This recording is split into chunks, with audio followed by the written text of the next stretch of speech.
Hello students, দেখো আজ physical সায়েন্সের তোমাদের পেজ নম্বর 284 করাবো। যেহেতু এমসিকিউ আর এসিকিউ ভিডিওতে করাচ্ছি না, তোমাদের উত্তর দেওয়া আছে, তাই কেবলমাত্র 3-এর দাগ ও 4-এর দাগ করাবো। 3-এর দাগের 1 দেখো, মিথেন হাইড্রেট কি? উত্তর দেখে নাও। মিথেন হাইড্রেট হলো একটি বরফের মতো কঠিন পদার্থ, যেখানে মিথেন গ্যাস পানির বরফের জালে আটকে থাকে। এটি একটি ক্ল্যাথ্রেট যৌগ, যা দেখতে আগুনের মতো বড় বা ফায়ার আইস নামেও পরিচিত। কারণ উত্তাপ দিলে এটি থেকে মিথেন গ্যাস মুক্ত হয় এবং তাতে আগুন ধরানো যায়। এর রাসায়নিক সংকেত সাধারণত CH4.5.75H2O, বা তোমরা লিখতে পারো 4CH4.23H2O। অথবাটা দেখো, জ্বালানির তাপন মূল্যের একক কি? উত্তর দেখে নাও। জ্বালানির তাপন মূল্যের একক হলো ক্যালোরি বা জুল, বা সাধারণত ক্যালোরি পার গ্রাম বা জুল পার কেজি হিসেবে প্রকাশ করা হয়।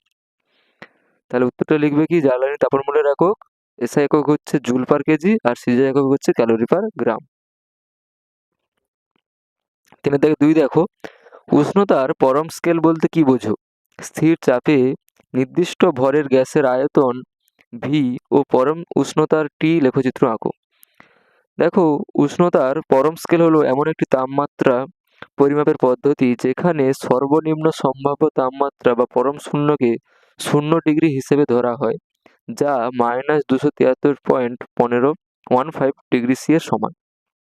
এই স্কেলে উষ্ণতাকে কেলভিন এককে প্রকাশ করা হয়। এবার দেখো, চার্লসের সূত্র অনুযায়ী স্থির চাপে নির্দিষ্ট ভরের গ্যাসের আয়তন ভি তার পরম উষ্ণতার টি সমানুপাতিক। তাই ভি বনাম টি লেখচিত্রটি হবে মূল বিন্দুগামী একটি সরলরেখা। তোমরা এঁকে নেবে।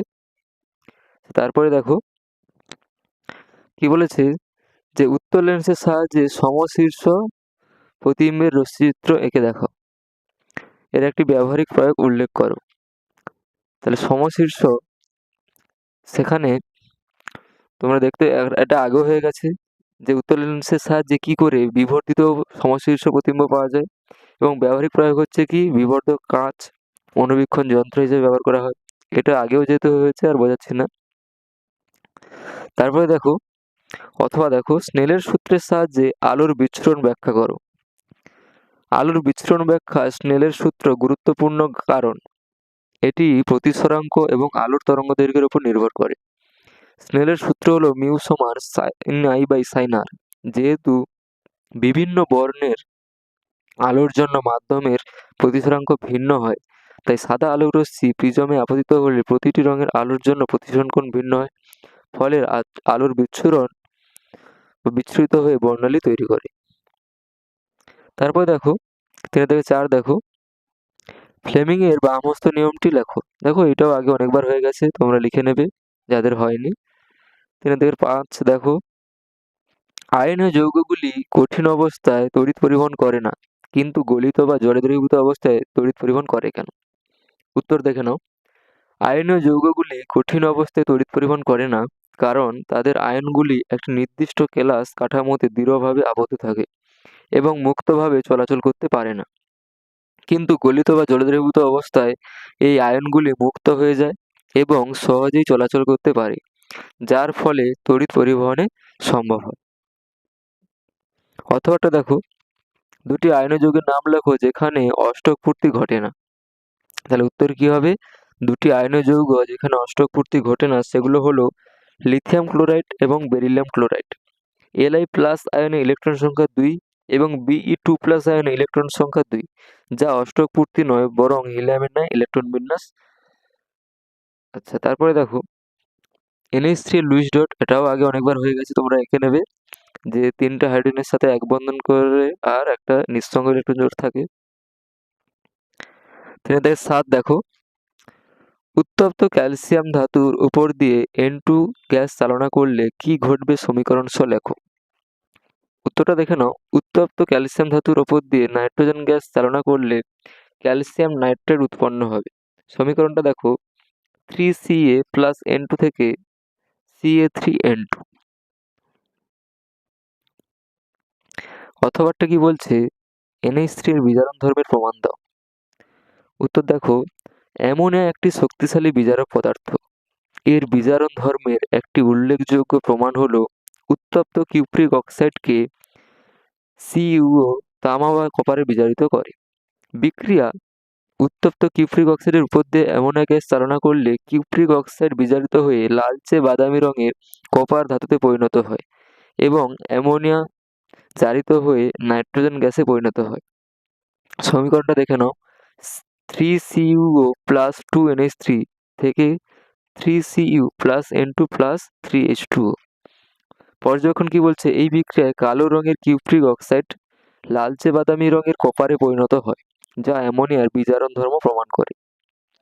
এটা খুব ভালো প্রশ্ন, তোমাদের অনেকগুলো স্কুলে এটা আছে, খুব ভালো করে করবে। 3 দেখো, সমুদ্রগামী জাহাজের ইস্পাত নির্মিত কাঠামোর সাথে ম্যাগনেসিয়ামের ব্লক যুক্ত করা হয় কেন?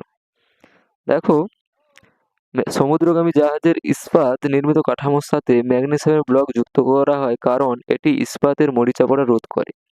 ম্যাগনেসিয়াম লোহার চেয়ে বেশি সক্রিয় ধাতু হয়, এটি অ্যানোড হিসেবে কাজ করে এবং নিজে জারিত হয়, ফলে ইস্পাত ক্যাথোড হিসেবে সুরক্ষিত থাকে। এই প্রক্রিয়াকে ক্যাথোডিক সুরক্ষা বলা হয়।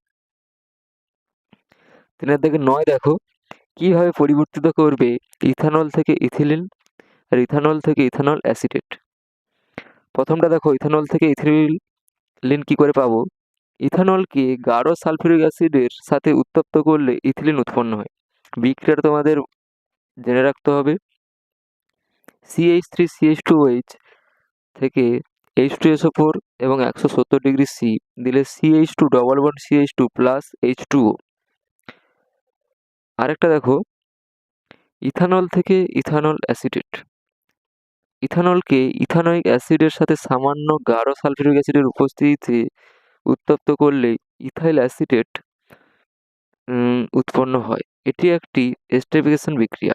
বিক্রিয়াটা দেখো, CH3CH2OH প্লাস CH3COOH থেকে H2SO4 তাপ দিলে CH3COO CH2CH3 প্লাস H2O। অথবাটা দেখো, রেকটিফাইড স্পিরিট কি? রেকটিফাইড স্পিরিট হলো প্রায় 95.6% ইথানল এবং 4.4% জলের একটি মিশ্রণ। এটি একটি অ্যাজিওট্রপিক মিশ্রণ যা পাতনের মাধ্যমে বিশুদ্ধ ইথানল থেকে পাওয়া যায়। এছাড়াও বইতে যে ব্যবহার রয়েছে, বই থেকেও করতে পারো, তোমাদের অভিনব বই সাঁতরা প্রকাশনী রয়েছে, সেখান থেকেও করতে পারো। 4 কি বলছে? গ্যাসের গতিতত্ত্বের দুটি স্বীকার্য লেখো। বাস্তব গ্যাসগুলি আদর্শ গ্যাসের মতো আচরণ না করার একটি কারণ লেখো। দেখো, গ্যাসের গতিতত্ত্বের দুটি স্বীকার্য নিচে দেওয়া হলো। প্রতিটি গ্যাস অসংখ্য ক্ষুদ্র কণা বা অণু দিয়ে গঠিত। একই গ্যাসের সব অণু ভর ও আকারে এক হয়। গ্যাসের অণুগুলির মধ্যে পারস্পরিক ব্যবধান অনেক বেশি হয়। এদের মধ্যে কোনো আকর্ষণ বা বিকর্ষণ বল কাজ করে না। বাস্তব গ্যাস আদর্শ গ্যাসের মতো আচরণ না করার একটি কারণ, বাস্তব গ্যাসের অণুগুলির মধ্যে দুর্বল আন্তঃআণবিক আকর্ষণ বল, যেটা হচ্ছে কি ভ্যান্ডার ওয়ালস বল থাকে, যা আদর্শ গ্যাসের গতিতত্ত্ব উপেক্ষা করা হয়। 4 অথবা দেখো, কি বলেছে? 300 উষ্ণতায় ও 760 mmHg চাপে কোনো গ্যাসের আয়তন 300 সেমি কিউব। এসটিপিতে ওই গ্যাসের আয়তন কত হবে? তাহলে যে মানগুলো দেওয়া থাকবে লিখে নেবে। প্রাথমিক চাপ P1 সমান 760 mmHg, প্রাথমিক আয়তন V1 সমান 300 সেমি কিউব, প্রাথমিক উষ্ণতা T1 সমান 300 কেলভিন। এবার এসটিপিতে মানগুলো কি হয়? P2 কি হবে? 760 mmHg আর T2 হবে 273 কেলভিন। আদর্শ গ্যাস সমীকরণ থেকে P1 V1/T1 সমান P2 V2/T2 থেকে কি পাবে? মান বসিয়ে দেখো, V2 সমান, উত্তরটা কত আসবে কাটাকাটি করে? 273 সেমি কিউব। তোমরা তুলে নেবে ঠিক করে, আর নিচে তোমাদের PDF দিয়ে দেবো, সেটা দেখেও তুলে নেবে। তারপরে দেখো 4-2, লঘু H2SO4 এর সঙ্গে বিক্রিয়ায় 6 গ্রাম H2 গ্যাস প্রস্তুত করতে কত গ্রাম অবিশুদ্ধ Zn এর প্রয়োজন? Zn এর নমুনাটি 90% বিশুদ্ধ। তাহলে বিক্রিয়াটার সমীকরণ জানতে হবে। Zn প্লাস H2SO4 থেকে ZnSO4 প্লাস H2। সমীকরণ অনুযায়ী 1 মোল Zn থেকে 1 মোল H2 গ্যাস উৎপন্ন হয়। তাহলে 6 গ্রাম H2 গ্যাস উৎপন্ন করতে Zn প্রয়োজন হবে কত? দেখো তোমাদের ঐকিক নিয়ম করতে হবে, ঐকিক নিয়ম করে কত আসবে? 196.5 গ্রাম Zn। জিঙ্কের নমুনাটি 90% বিশুদ্ধ, অর্থাৎ 90 গ্রাম বিশুদ্ধ জিঙ্ক থাকে 100 গ্রাম অবিশুদ্ধ নমুনায়। তাহলে একে কত থাকবে? আর 196.5 গ্রাম বিশুদ্ধ জিঙ্ক কত থাকবে? 100/90 ইন্টু 196.5। আর দেখো কাটাকাটি করে 218.33 গ্রাম। তোমরা তাহলে ঠিক করে তুলবে। আর অসুবিধা হলে তোমরা অবশ্যই কমেন্টে জানিও কোথায় বুঝতে পারছো না। আচ্ছা, 4-3 দেখো, তাপীয় রোধ কাকে বলে? তড়িৎ রোধের সঙ্গে তুলনা করে তাপীয় রোধের রাশিমালা নির্ণয় করো। কি দেওয়া আছে দেখো, তাপীয় রোধ হলো পদার্থের এমন একটি ধর্ম যার কারণে এটি তাপ প্রবাহে বাধা দেয়। তড়িৎ রোধের সঙ্গে তুলনা করলে তড়িৎ প্রবাহের ক্ষেত্রে বিভব প্রভেদ যেমন তড়িৎ প্রবাহ I এর সমানুপাতিক, তেমনি তাপ প্রবাহের ক্ষেত্রে উষ্ণতার পার্থক্য তাপ প্রবাহের হার H এর সমানুপাতিক। তাপীয় রোধের রাশিমালা হলো RH সমান L/K, যেখানে L হলো পরিবাহীর দৈর্ঘ্য, A হলো প্রস্থচ্ছেদ এবং K হলো তাপ পরিবাহিতাঙ্ক। তারপরে 4 দেখো, আলোক রশ্মি প্রিজমের মধ্যে দিয়ে যাওয়ার সময় প্রমাণ করো চ্যুতিকোণ ডেল্টা সমান I1 plus I2 minus A। তাহলে এইটা তোমাদের 4-5 বার হয়ে গেছে, আগের ভিডিও দিয়ে দিয়েছি, বুঝিয়ে দিয়েছি, তোমরা দেখে নেবে, ঠিক করে তুলেও নেবে। খুব গুরুত্বপূর্ণ, এবারে পরীক্ষার জন্য খুব গুরুত্বপূর্ণ এটা। আর যে বুঝতে পারবে না অবশ্যই কমেন্টে জানিও। অথবাটাও খুব গুরুত্বপূর্ণ, আয়তাকার স্ল্যাবের মধ্যে দিয়ে আলোক রশ্মি প্রতিফলনের ফলে আপতিত রশ্মি প্রতিসৃত রশ্মি সমান্তরালভাবে নির্গত হয়। তাহলে এটাও তুলে নেবে। ছবিটা এঁকে সুন্দর করে ভাষাগুলো লিখে করবে। 4-5 দেখো, রৈখিক বিবর্ধন কাকে বলে? একটি 3 সেমি বস্তুর দৈর্ঘ্যের বস্তুকে একটি অভিসারী লেন্সের সামনে রেখে সমশীর্ষ প্রতিবিম্ব পাওয়া গেল। প্রতিবিম্বের বিবর্ধন 3 গুণ হলে এবং বস্তু প্রতিবিম্বের দূরত্ব 12 সেমি হলে লেন্সের থেকে বস্তু দূরত্ব ও প্রতিবিম্ব দূরত্ব নির্ণয় করো। দেখো প্রথম দেখে নাও সংজ্ঞাটা। রৈখিক বিবর্ধন হলো প্রতিবিম্বের দৈর্ঘ্য এবং বস্তুর দৈর্ঘ্যের অনুপাত। লেন্সের ক্ষেত্রে রৈখিক বিবর্ধনের সূত্র হলো m সমান v/u, যেখানে v হলো প্রতিবিম্ব দূরত্ব, u হলো বস্তু দূরত্ব। এবার দেখো m সমান v/u মান বসিয়ে vটা কত পাচ্ছি? 3u। এখানে প্রথম কি পেয়ে গেলাম? যে v সমান 3u।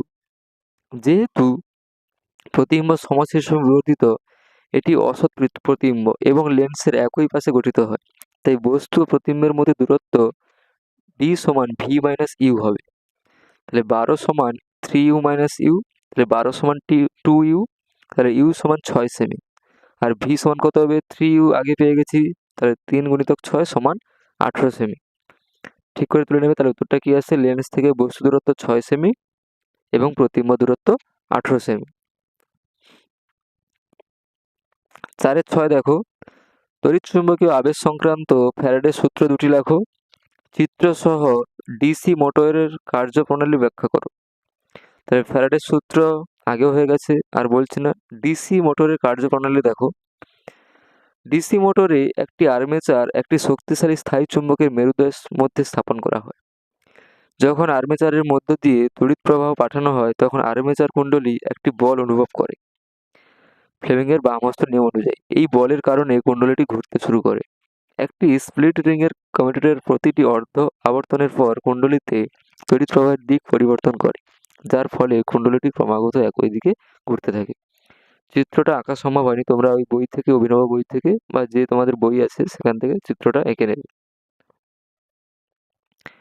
4-6 দেখো, অথবাটা 1 ওহম অভ্যন্তরীণ রোধ ও 5 ভোল্ট ইএমএফ বিশিষ্ট একটি তড়িৎ কোষকে 3 ওহম রোধের সঙ্গে যুক্ত করা হলো। কোষের প্রান্তদ্বয়ের বিভব প্রভেদ কত হবে?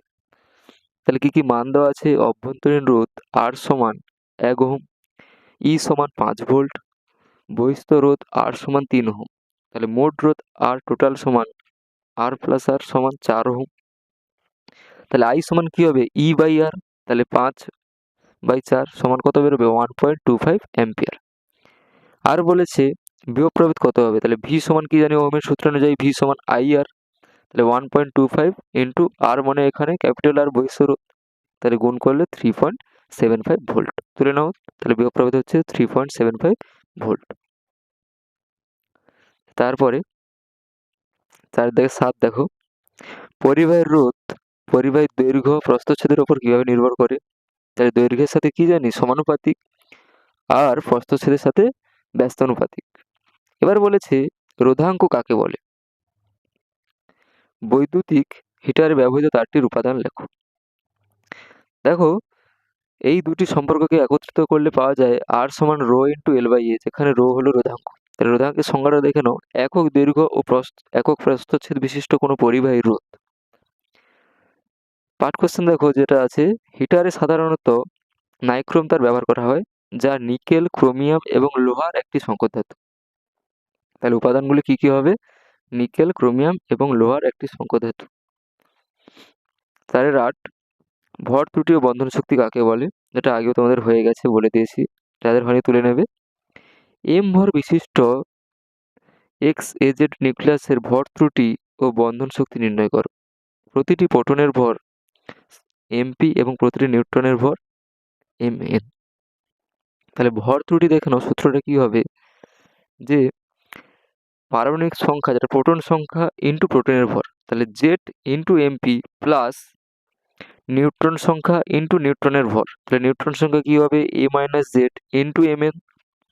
সেখান থেকে কাকে বাদ দেবো, নিউক্লিয়াসের ভরটা, তাহলে মাইনাস ক্যাপিটাল M। এটা হলো ভর ত্রুটি। বন্ধন শক্তি কি হবে, ওইটা ডেল্টা যে M ইন্টু C স্কোয়ার, তাহলে যেটা ভর ত্রুটি বেরিয়েছে ইন্টু C স্কোয়ার, দেখে নাও উপরেরটা লিখে হোল ব্র্যাকেট দিয়ে ইন্টু C স্কোয়ার তুলে নেবে ঠিক করে। অথবাটা দেখো, তাপ নিউক্লিয় বিক্রিয়া কাকে বলে, নিউক্লিয় বিভাজনকে শৃঙ্খল বিক্রিয়া বলে কেন, তাহলে তাপ নিউক্লিয় বিক্রিয়া বা নিউক্লিয় সংযোজন বিক্রিয়া একই কোশ্চেন তুলে নেবে। আচ্ছা, শৃঙ্খল বিক্রিয়া বলার কারণটা দেখে নাও। নিউক্লিয় বিভাজনকে শৃঙ্খল বিক্রিয়া বলা হয় কারণ এই প্রক্রিয়ায় একটি নিউক্লিয়াস বিভাজিত হলে একাধিক নিউট্রন নির্গত হয়। এই নির্গত নিউট্রনগুলি আবার অন্যান্য নিউক্লিয়াসকে বিভাজিত করতে পারে, ফলে এই প্রক্রিয়াটি ক্রমাগত চলতে থাকে এবং প্রচুর শক্তি উৎপন্ন হয়। 4-9 দেখো, পর্যায় ও শ্রেণী বরাবর ধাতব ধর্ম কিভাবে পরিবর্তিত হয় ব্যাখ্যা করো। NaMgAl জারণ ক্ষমতার নিম্নক্রমে সাজাও। তাহলে পর্যায় বরাবর দেখো, বাম থেকে ডানে পারমাণবিক সংখ্যা বৃদ্ধির সাথে সাথে পরমাণুর আকার কমে এবং তড়িৎ ঋণাত্মকতা বাড়ে, ফলে ইলেকট্রন বর্জনের প্রবণতা কমে যায়, তাই ধাতব ধর্ম হ্রাস পায়। শ্রেণী বরাবর কি হয়, পারমাণবিক আকার বাড়ে এবং ইলেকট্রন বর্জনের প্রবণতা বাড়ে, ফলে ধাতব ধর্ম বৃদ্ধি পায়। আচ্ছা, জারণ ক্ষমতার ক্রম দেখো, NaMgAl একই পর্যায়ভুক্ত মৌল, পর্যায় বরাবর বাম থেকে ডানে গেলে ধাতব ধর্ম কমে যায়, অর্থাৎ ইলেকট্রন বর্জনের প্রবণতা কমে। জারণ ক্ষমতা হলো ইলেকট্রন বর্জনের প্রবণতা, সুতরাং জারণ ক্ষমতার নিম্নক্রম হলো বেশি থেকে কম, তাহলে Na>Mg>Al।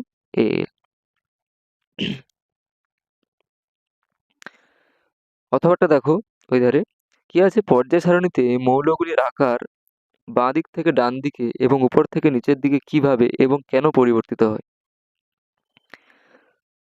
দেখো, পর্যায় বরাবর বাঁ দিক থেকে ডান দিকে পারমাণবিক আকার হ্রাস পায় এবং শ্রেণী বরাবর উপর থেকে নিচের দিকে পারমাণবিক আকার বৃদ্ধি পায়। কারণটা দেখে নয়, প্রথমে পর্যায় বরাবর কারণটা দেখো, একই পর্যায়ে বাঁ দিক থেকে ডান দিকে গেলে পরমাণু ক্রমাঙ্ক বাড়ে, অর্থাৎ নিউক্লিয়াসে প্রোটন সংখ্যা বাড়ে। এর ফলে নিউক্লিয়াসের ধনাত্মক চার্জ বৃদ্ধি পায় এবং বহিস্থ ইলেকট্রনগুলিকে নিউক্লিয়াস আরও জোরালোভাবে আকর্ষণ করে, কিন্তু ইলেকট্রনগুলি একই কক্ষে প্রবেশ করে, ফলে কক্ষপথের সংখ্যা বাড়ে না। তাই নিউক্লিয়াসের আকর্ষণ বল বৃদ্ধির কারণে পরমাণুর আকার ছোট হয়। আর উপর থেকে নিচে দেখো কারণটা, একই শ্রেণীতে উপর থেকে নিচের দিকে গেলে পরমাণু ক্রমাঙ্ক বৃদ্ধির সাথে সাথে নতুন কক্ষপথ যুক্ত হয়। যদিও নিউক্লিয়াসে প্রোটন সংখ্যা বাড়ে, কিন্তু নতুন কক্ষপথ যুক্ত হওয়ায় ইলেকট্রনগুলি নিউক্লিয়াস থেকে দূরে সরে যায় এবং ভেতরের ইলেকট্রনগুলির দ্বারা সৃষ্ট আবরণী প্রভাব নিউক্লিয়াসের আকর্ষণ বলকে কিছুটা প্রশমিত করে ফলে নিচের দিকে পরমাণুর আকার বৃদ্ধি পায়। 4-10 দেখো, লোহার পাতের ওপর নিকেলের প্রলেপ দিতে হলে অ্যানোডে, ক্যাথোডে ও তড়িৎ বিশ্লেষ্য পদার্থ হিসেবে কি কি ব্যবহার করা হয়? তাহলে অ্যানোডে যে ধাতুর প্রলেপ দেওয়া হয় নিকেল, ক্যাথোডে কি হবে, যে বস্তুর ওপর প্রলেপ দেওয়া হয় অর্থাৎ লোহার পাত, আর তড়িৎ বিশ্লেষ্যে কি হবে, যে ধাতুর প্রলেপ দেওয়া হয় তার কোনো লবণের দ্রবণ, তাহলে নিকেল সালফেট দ্রবণ, NiSO4। অথবাটা দেখো, নিচের কোনগুলি তড়িৎ বিশ্লেষ্য? তাহলে এখানে তড়িৎ বিশ্লেষ্য হচ্ছে কস্টিক সোডা জলীয় দ্রবণ এবং সাধারণ লবণের জলীয় দ্রবণ। কারণটা দেখো, তড়িৎ বিশ্লেষ্য পদার্থ হলো যারা গলিত দ্রবীভূত অবস্থায় আয়ন উৎপন্ন করে আর তড়িৎ পরিবহন করে। কস্টিক সোডা এবং সাধারণ লবণের জলীয় দ্রবণ আয়নিত হয়ে যায়। কেরোসিন এবং চিনির জলীয় দ্রবণ আয়নিত হয় না, তাই এরা তড়িৎ অবিশ্লেষ্য। পারদ তড়িৎ পরিবহন করে, তাহলে পারদ কি তড়িৎ বিশ্লেষ্য? ব্যাখ্যা করো। না, তড়িৎ বিশ্লেষ্য নয়। কারণ কি, যে পারদ কোনো আয়ন উৎপন্ন করতে পারে না। একটু তুলে নেবে এটা। 4-11 অসল পদ্ধতি আগেও হয়ে গেছে, যাদের হয়নি তুলে নেবে এবং গুরুত্বপূর্ণ এবার পরীক্ষার জন্য। 4-12 দেখো, অ্যাসিটিক অ্যাসিডের সঙ্গে সোডিয়াম হাইড্রোক্সাইডের বিক্রিয়া আর প্যাকেজিং এ ব্যবহারের জন্য পাট ও পলিথিনের মধ্যে কোনটি পরিবেশ বান্ধব ও কেন? তাহলে বিক্রিয়াটা দেখো, CH3COOH+ NOH থেকে CH3COONA+H2। এটি একটি প্রশমন বিক্রিয়া যেখানে একটি দুর্বল অ্যাসিড ও একটি তীব্র ক্ষারকের সাথে বিক্রিয়া করে সোডিয়াম অ্যাসিটেট এবং জল উৎপন্ন হয়। প্যাকেজিং ব্যবহারের জন্য পাট ও পলিথিনের মধ্যে কোনটি পরিবেশ বান্ধব? পাট পরিবেশ বান্ধব, কারণ পাট একটি প্রাকৃতিক তন্তু যা সহজেই মাটিতে পচে যায়। জৈব বিশ্লেষ্য, এটি পুনর্নবীকরণযোগ্য এবং এর উৎপাদনে পরিবেশের ক্ষতি কম হয়। অন্যদিকে পলিথিন অজৈব বিয়োজ্য, সহজে পচে না এবং পরিবেশে দীর্ঘস্থায়ী দূষণ ঘটায়। তারপরে C2H6O সাধারণ আণবিক সংকেত দ্বারা প্রকাশিত দুটি সমাবেশের গঠন সংকেত লেখো। প্রোটিনের মনোমার কি? তাহলে দেখো, দুটো সমাবেশ কি হচ্ছে, ইথানল এবং ডাইমিথেল ইথার, CH3CH2OH আর একটা হচ্ছে CH3OCH3। আর প্রোটিনের মনোমারের নাম হচ্ছে অ্যামিনো অ্যাসিড। তাহলে তোমাদের যদি ভিডিওটা ভালো লাগে অবশ্যই শেয়ার করে দিও, আর কমেন্টে জানিও কার কোন চ্যাপ্টার বা কোন স্কুল লাগবে আর কোন চ্যাপ্টার ভালোভাবে পড়াতে হবে একটু জানিও। ঠিক আছে, রাখছি।